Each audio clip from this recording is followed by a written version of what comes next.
There are 11 flats in the government's rental stock ready for allocation and 28 currently being refurbished. 40 properties have been categorised as being beyond repair, with these to go out to tender. 92 form part of the Herbal Renewal project. One of the estates in the planning process for a major refurbishment is Chiltern Court, where 50 extra parking spaces are to be constructed under a renovated leisure area. 80% of these will be for use by tenants. Of the two sponsored projects for this estate, the second consists of a tenants' club and stores.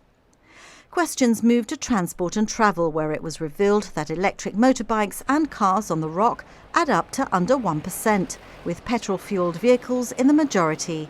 When it comes to commercial vehicles, diesel is the fuel of choice on 66.37%.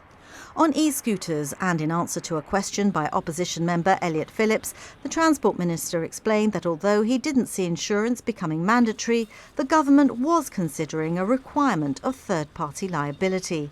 Pulbaban said it first needed to be established whether this would be available locally.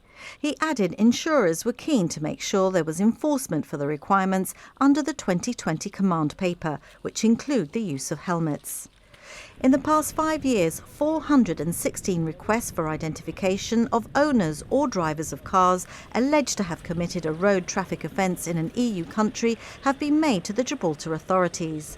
After Brexit and as from January last year, Gibraltar only facilitates this information to the UK, who would then be free to pass it on.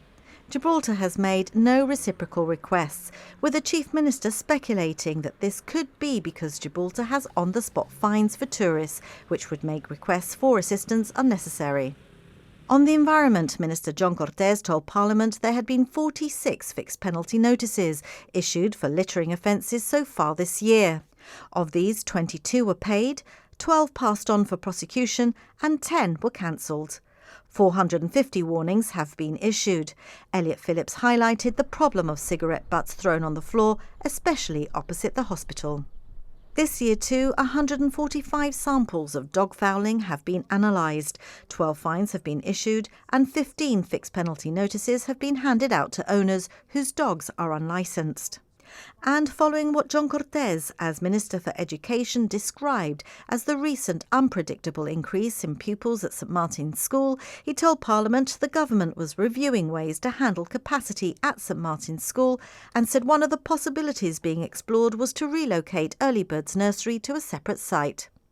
And there is now a preferred bidder for our old home and former GBC Broadcasting House building.